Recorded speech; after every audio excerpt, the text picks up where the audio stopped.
right, welcome back to the podcast, everybody. This episode 21.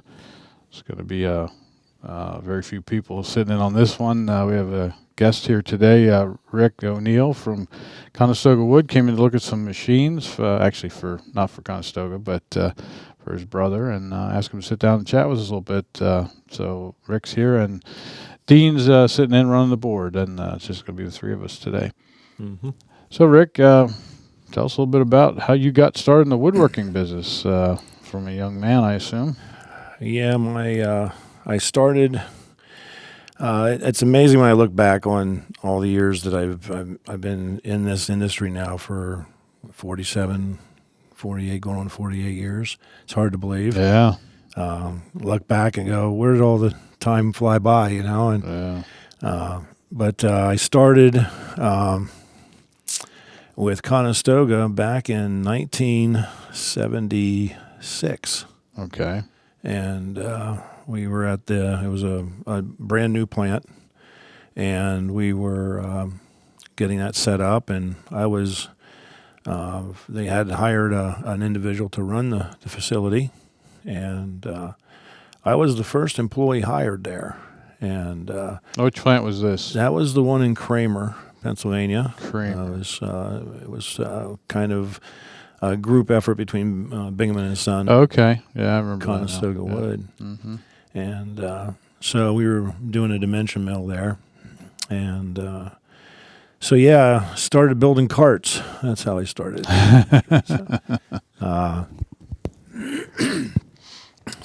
We started building carts, and then started running dimension stock, and did that for 2 years. So you were on the machines? Started on the machines, ran all the equipment, and You grew up in that area of Selinsgrove? not Kramer? Selinsgrove so much, but the Northumberland, Sunbury area. Sure. And heard they were going to be hiring people. Went over and Mm-hmm. was hired, and about a year and a half later, I think I don't know the whole story behind the manager's departure, but he was, I think, moving on to a different type of work, and they had an individual come up from Conestoga, a friend of mine, Bruce Zemer, at the time, No, Bruce. long-term Conestoga employee. Yeah. And he started working with me and trying to figure out what's going to happen, with this place, and because there was nobody to take over.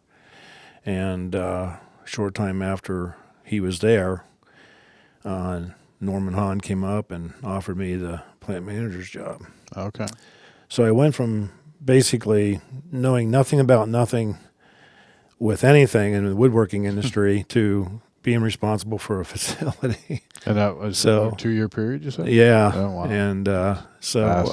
it was a fast track for, you got to learn some stuff here, man. It's like you can't let any grass grow under your feet at this point. But no, it was a good experience. And then we, the biggest thing for me was the relationships. When you work with side by side with your people or with your friends and stuff for 2 years, and all of a sudden you're their boss, it makes It's a different relationship, right? Mm-hmm. So you have to really, I don't even, I can't even remember how I went about doing it, but I think it's by the grace of God more than anything. But you have to. Show respect and whatnot. And I think I was able to do that because, no one left, and, the Right. company continued to grow. Right. And They then, saw you come up from the ground floor anyway, so Yeah. sure they were yeah. willing to work with And it was small at the time, so it wasn't like, it was in some office, just working on paperwork or something, and, just going down and telling them what to do. And, there was a lot of days where I'm down there running equipment with them because Yeah. we just had to do it. Right. We were busy, and, you just didn't, you had to do what you had to do. Mm-hmm. And so I think that helped a little bit too in the transition. And, so fast forward, 78 is when I took over. It was almost 2 years to the day. 78, did that till the end of, let me see here, I'm trying to get my dates right, the end of 1997. Oh. Yeah, so end of 97, well, my cousin and I decided we were going to go in business together. Okay, yeah. That's when I first met you. Yeah, and we were going to buy this business out in western Pennsylvania that did drawer box parts. And at the time, we, of course, we always talked as kids, we want to be in business together and all this. And we decided we'd start doing our due diligence and our journey, and it took us about 2 years. And so end of 97, we decided we're going to pull the trigger, we're going to go ahead and do this. Right. So the beginning of 98, we started O'Neill Wood Products. And went out and we were doing that, and neither one of us were marketing people, and we probably should have been, and we should have been watching the market a little closer, because that was during the time, if you remember, the furniture companies were getting inundated with the Chinese Right. They were all product, leaving. and they were all leaving and or buying stuff from China, and people were, your top-notch woodworkers were here, were going to China, getting paid big money to help China set up, do things. Right.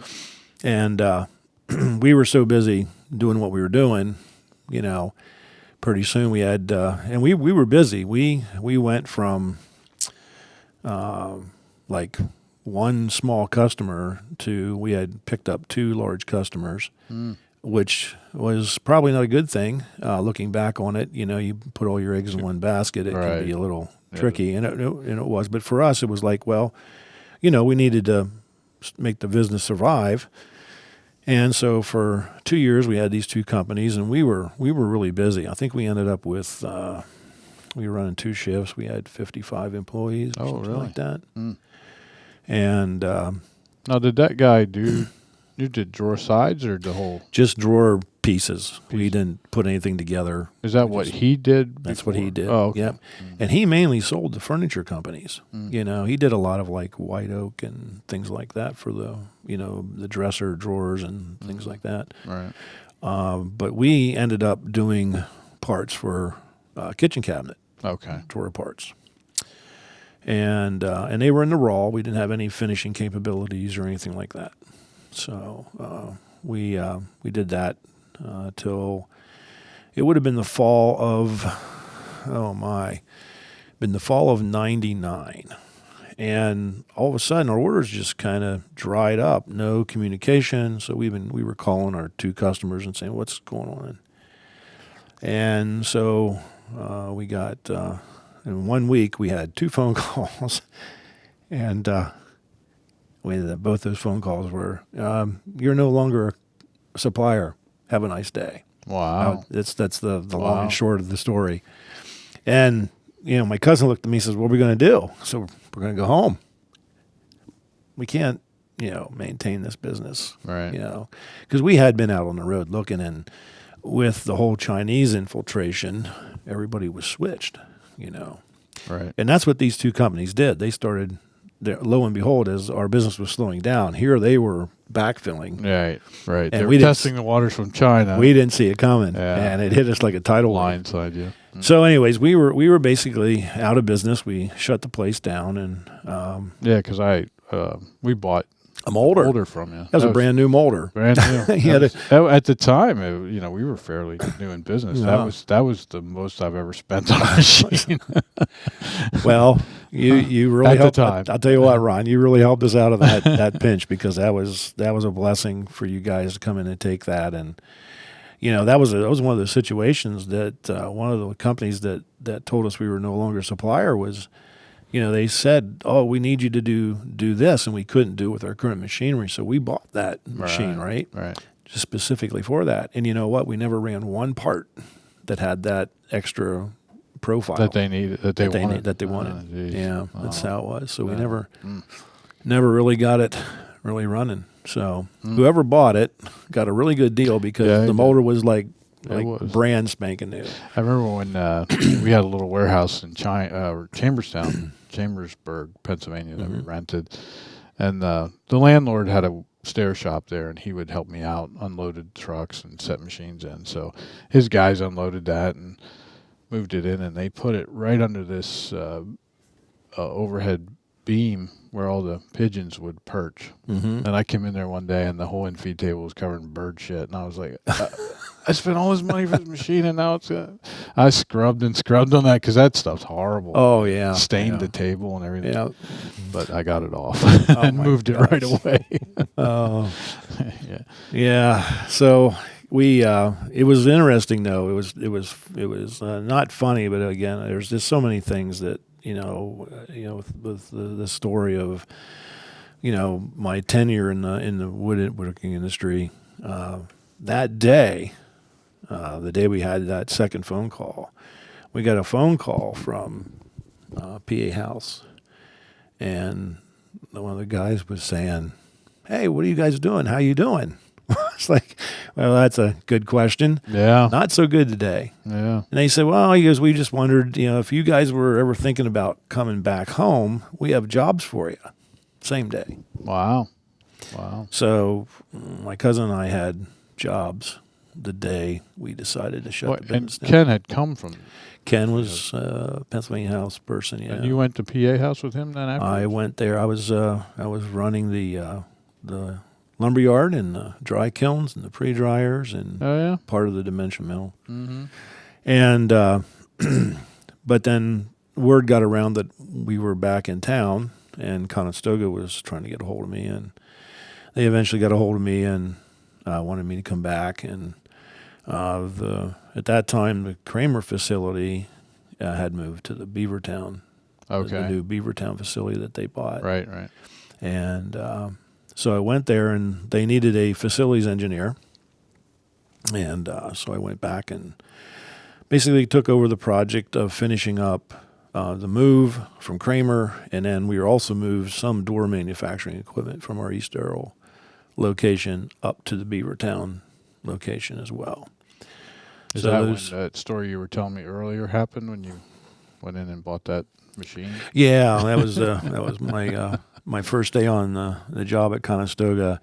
I bought a machine. The director of operations, who was in charge at the time, he told me, I need you to buy this machine right away. So I did. I called people that I knew, and I just put my name on the PO, and the director of engineering called me like the next day and said, we got this invoice. What are you doing? And I said, bought a machine. He goes, you're not allowed to do that. I just did that. And he Things have changed since you were there before, huh? Yeah. Well, hey, there's a process to do that, and I didn't follow the process, so it was. I assume they kept the machine and ended up paying for it. They did. They kept the machine, paid for. Oh yeah, Conestoga's not. They're gonna. If they bought it, they're gonna take it. Yeah. And we used that machine. We still may have it. I don't know. It's hard to say. Yeah. So yeah, then I was facilities engineer for a few years, and then we purchased the Beaver Springs facility. Yeah. And then we originally started moving. Miters were becoming more and more popular at the time, and we were looking at moving our miter line up there. And it ended up being that over probably a 3-year period, we started moving all the door manufacturing equipment that was at Beavertown to the Beaver Springs facility. And then they asked me to go back into operations. So some days I wonder why I did that, but I did.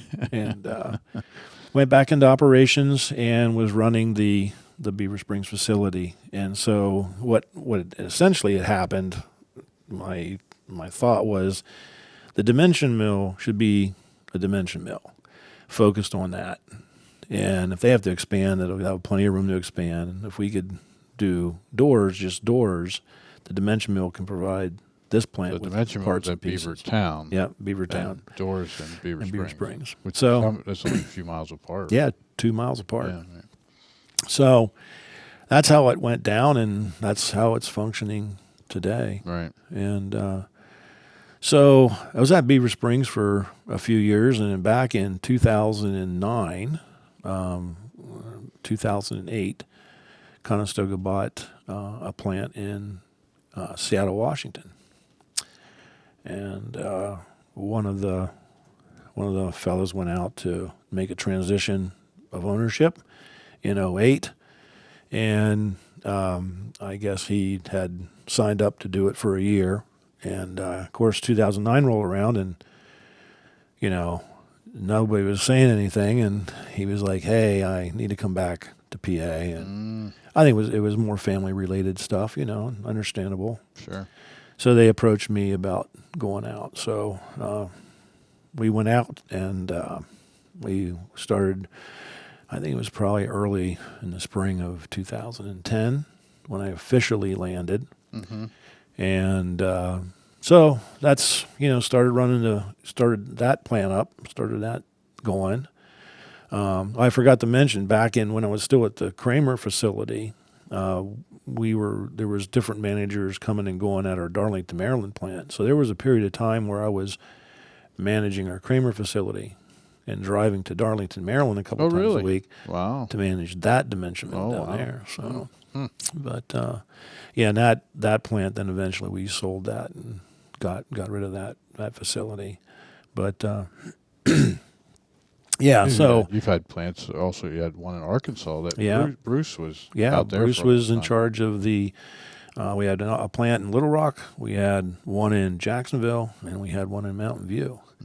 And during the '08 recession, the company had to make a decision, and we ended up closing those plants. We had so much capacity we couldn't keep anybody busy, with the downturn in the economy. So I know that was excruciatingly hard for the ownership of Conestoga because people mean a lot to them. Sure, they do. Sure, so it's tough decisions. It is, and but that was the decision that was made, and then we also had a plant in Tooele, Salt Lake City area. Oh yeah. Yeah, that plant was servicing a customer of ours out there, and that was short-lived because the customer started to plant up and barely got it going, and they shut it down because of the same thing. It was around the same time. Yeah, I remember that one. And so that kind of, went south pretty quick. Again, but you have to make those tough decisions to save the whole, Sure, yeah, absolutely. Company has to stay in business. Absolutely.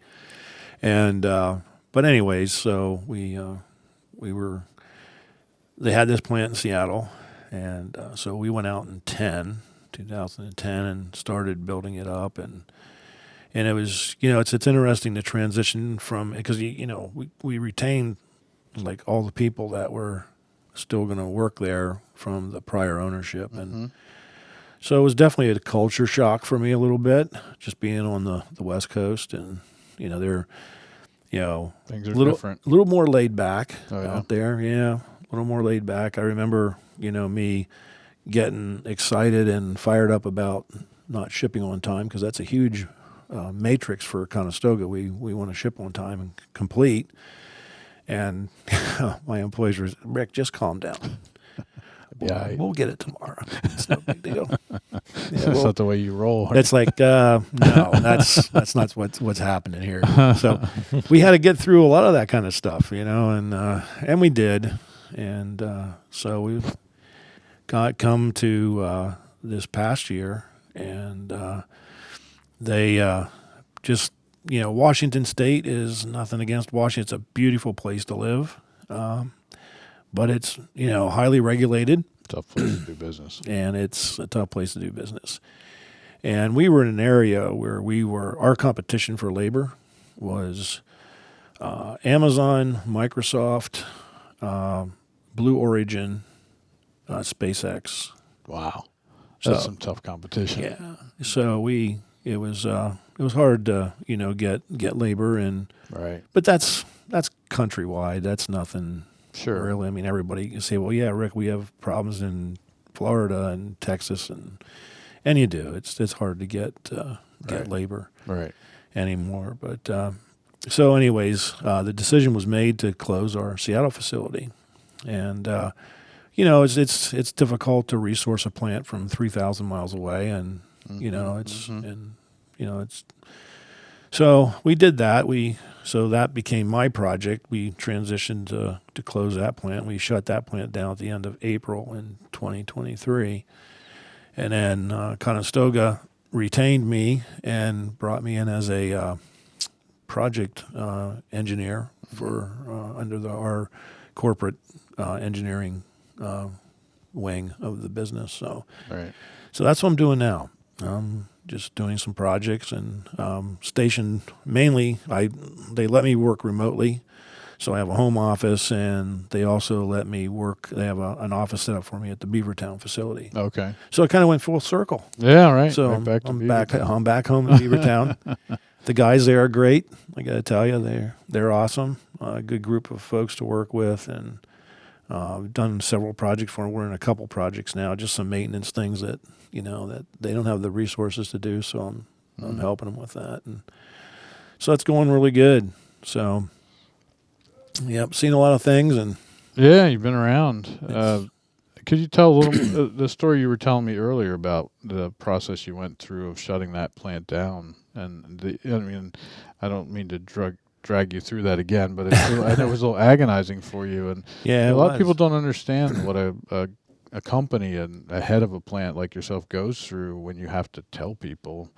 And Yeah. that what you told about you just promoted people and stuff like that. Yeah. I thought that was very interesting and gut wrenching, I'm sure, for you. Yeah, it was. Yeah, I was told, I even forget what the date was, but I was back in Pennsylvania and met with my boss and the CEO of the company, and they were telling me what they had to do, and said okay, and asked me to run the project. And you were headed towards retirement at the time. Yeah, I had told them I was thinking about retiring at the end of the year. And some of the folks out there thought, "Oh, we know why they did this, because you're retiring." I said, "No, I don't think they're closing a plant because Rick is retiring. We had a great succession plan, which I was working on for about a year and a half, and I had people in place, and we had just, like I mentioned to you, we had just put them in place. You just give people promotions. And the decision was made to close the plant, and for for the right reasons. I mean, it's business, right? You sometimes have to make those hard decisions. Right. But the hardest part is, I'm a big relation guy, so Yeah, right. I like to build relationships. Yeah. And I had a lot of good built relationships with our employees. Yeah. And so That makes it harder. That makes it very tough to go out to them, and we pulled them all together and had a meeting and said, look, here's what's happening, and it was emotional. How bad? Still is a little bit for me. Yeah, I can tell. Yeah. But because people rely on their jobs. And and it was and we had some great employees. How many people were out there? When we had 52 when we had shut it down. It was about 52 employees. What size facility was that? And it was about 45,000 square feet. 45,000. Yep. Which that's fairly small for you guys, right? It is. We had a lot of stuff crammed in that building. We had, the building was essentially full, and we added like an edge bander there towards the end. We added 2 more CNCs, and because the product lines were shifting. Yes. At the same time, Yeah. because people were going more to like MDF and Still routed products. Still are? Is that? Yeah, I think so. Yeah, it's that product is really pretty strong, and Are you seeing wood come back at all? I mean, I've seen some articles where people are saying, I don't know that it's. I think it. I don't know if it's come back like the way it was, but I think it's still fairly decent. But the typical, especially for Seattle, the shaker door was the door. Just a simple shaker door. People like that. Once in a while, you get into something that had a lot of crazier profiles and things like that. But for the most part, the simple stuff is pretty timeless. And people were going after that. And the doors that they switched from just a regular paint grade shaker door to a paint grade MDF door, routed MDF door, and it really had to do with cost. Yeah. So. Yeah, you can sell it cheaper. Yeah, and that's what a lot of companies were looking for is especially as well, and things. you're painting it too, so You're painting it. You can put any color on it, and it's more stable, I would assume. Well, I always make the comment about Chip and Joanna Gaines down in Waco, with the do-it-yourself network, where they introduce, if they'd introduce like lime green, that would be the hot paint for next year, lime green. Yeah, right. But it was like the 100 shades of grays and 100 shades of whites, and once in a while you'd throw in a blue and a something like that. But right. And that was what most of it was. But we did everything in Seattle. We had a little small dimension mill, so we cut parts and made doors, and we actually had a little finishing shop too. We finished doors, so we did the whole thing. And but the relational part of it with the folks was the toughest thing. But I got to tell you. And I think because of the relationships that we had and built, the people loved Conestoga. Yeah. They did. Good. Even when we told them they were shutting down, the majority of the people, I'd say there was about 8 people that found jobs pretty much right away because they didn't want to wait. Right. But most people stayed till the end of the year when we were closing out the orders. They all just said, nope, we're staying. We're going to do this. So that was pretty cool. Yeah, I'll bet. Yeah, that was pretty rewarding for me. So that was quite an experience for you to go through the process of shutting the plant down, having the auction. You said you used IRS auctions. Yep. Sold everything online, and then had to make sure that building was empty by a certain date. Yeah, May 1st. We had to have everything out of there by May 1st. At least the inside had to be completely cleaned out, ready to go for the new tenant, because we were leasing the facility. Right. And he released it that fast, and he had it already signed up. Oh yeah, he had it signed up. In fact, SpaceX is the one that is leasing the facility. Oh wow. Yeah. No one is privy to what they're storing inside of it. But we have some ideas, but who knows? Maybe some Tesla parts. I don't know. Yeah, maybe. But anyways, we got out of there, got all the equipment out. The team that was out there, we retained a small team of about 12 folks, and they just did an excellent job. Making sure all the stuff was in line, because we had to pack some stuff up, send it back, because some of our plants took some of the equipment. So we were loading some of the equipment on our trucks and shipping it back, and I forget how many truckloads. It was just the stuff that we did. I didn't count the stuff that was taken out in auctions, but it was like, I don't know, 30 truckloads. Yeah. It's crazy number. That's a lot.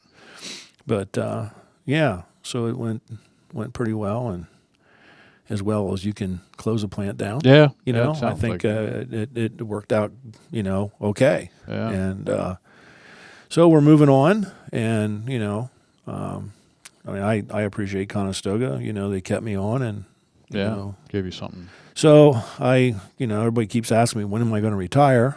And I think probably next year sometime. Oh, you think so? I said that's next year's a long way off, but it's really not.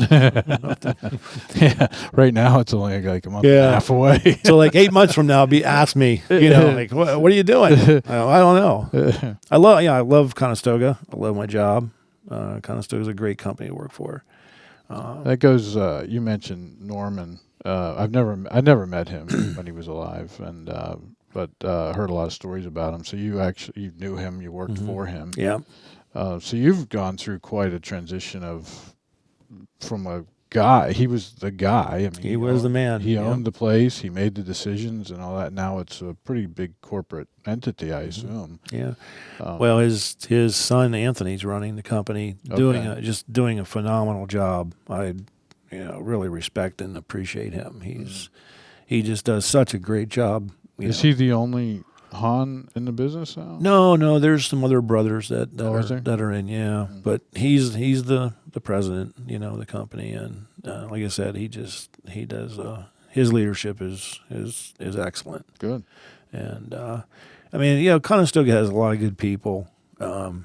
but like any company, a lot of us are getting old, you know, and it's like, who's going to step up and take the ball, and that's always, I think that's a question that all companies have. And so, the advice, we're trying to do succession planning and stuff like that. So, if I had advice for any company that's in that same situation, make sure you give yourself enough time to get somebody behind you that can come in and take over and keep it going, because Conestoga, I think, started in '64. I think is when Norman founded the company. 2-car garage, hard to believe, isn't it? That's what I always heard. That I assumed that was true. I mean, if my memory serves me correct, you think about this. Norman started in '64 in a 2-car garage across the street from where the main plant is right now, there in East. Oh, okay.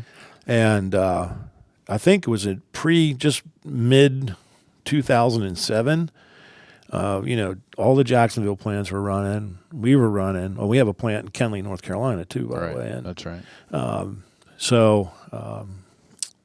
I think we were producing like 50,000 kitchen doors a day or something like that. It was some crazy number. That's crazy. And you go, man, you think everybody in the world would have a kitchen, at the end of the year here, with all those doors. But it's just, it was, that's how things were going then. I think a lot of companies guys have started companies that worked there and learned. Appalachian Wood, Dennis worked under Norman and started his own company. And he's a big facility out there. Out in Clearfield. Yeah. And I know some of the cabinet companies and stuff, I've heard that different guys worked for Conestoga and then started their own company. And there's a couple of resellers that work, and they still work with us, and they're great folks. Yeah. Yeah.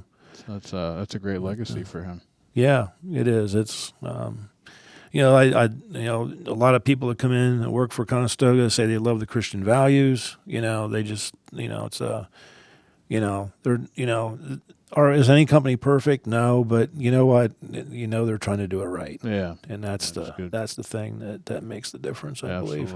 Yeah, they've been a good customer of ours. We've worked well with them over the years, so been a great relationship. So, yeah. All right. Well, great. I'm glad you took some time to sit down and chat with us and tell your story. It's very interesting to hear how people started from a kid working on the floor to It's hard to imagine a kid stocking shelves at Wise Markets in Sunbury, Pennsylvania, to where you look back on that and go, how'd that happen? Yeah. Ended up living in Seattle for a while. Ended up in Seattle for a while. Yeah. No, Seattle was good. It was a great place to live, a very expensive place to live. Oh my goodness. Yeah, it's different coming back here. It's I don't know, probably not the politically correct term, but I'm not politically correct.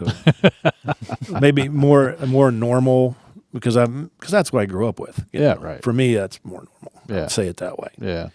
Out there, it's very expensive but oh my gosh, the things that I loved about Seattle the most was the weather. Everybody says, "Well, it rains all the time." I said, "Well, not really." No. Summer, once you got past like the 4th of July through September, early October, the weather was just spectacular. Oh yeah, and not too hot, not too cold. It was very moderate where we were at because you're between the Cascade Mountain Range and the Olympic Mountain Range there, and you're kind of in this like little bowl. I don't know how that affects the weather. I'm not a meteorologist, but all I know is it was moderate. Winter times were probably in the 40, 45 degree range, and summers were 75, maybe 80. Yeah, it was funny because I had to laugh with our people out there. They were funny because we get in a what they call it a heat wave. It was 85, no humidity, 85 degrees. Oh, terrible! And we always brought drinks in for them, like Gatorades to keep them hydrated and stuff.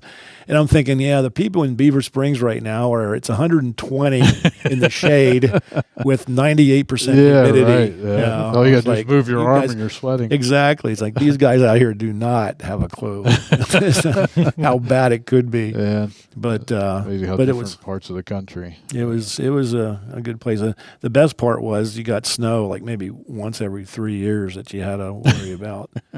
And you might have to get your shovel out, huh? yeah, most people didn't even have shovels. Is that right? No one shoveled anything. No, they weren't prepared for snow at all. It was terrible. Yeah. So the advice that I have anybody in Seattle, if it snows, just stay home. Don't take your car out. It'll be gone soon. It's going to be it's going to be wrecked. You know? Crazy. They don't know how to drive in it. They do not know how to drive in the snow out there. Wow. But but it was good experiences. You know, Conestoga has afforded me a lot of experiences. I mean, all these plants that I basically helped start up or manage, and all the people that I've come to know and work with. Awesome. And I traveled overseas with Conestoga. I've been all over the country. It's been couldn't have probably done that. With somebody else maybe. Yeah, that's great. Great, it's good to hear. But it's been a good journey. It's hard to believe it's been 40 some years, but So, but I think it's time. I'm you just know. Ready to relax. It's soon time for me to. I got grandkids I'm going to do stuff with and things like that. Good for you. Good. But yeah.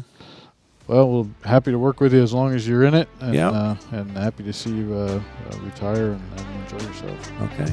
Well, thank you. I appreciate you asking me to do this. This was it's great. Glad you did. It was a pleasure. Thank you. All right.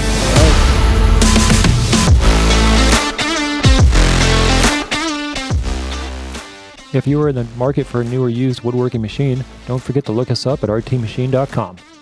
We are also on Facebook, Instagram, YouTube, and LinkedIn. Don't forget to support our buddies at Green Street Joinery by subscribing to the American Craftman podcast and their new YouTube channel, Today's Craftsman. Both links in the description of today's podcast.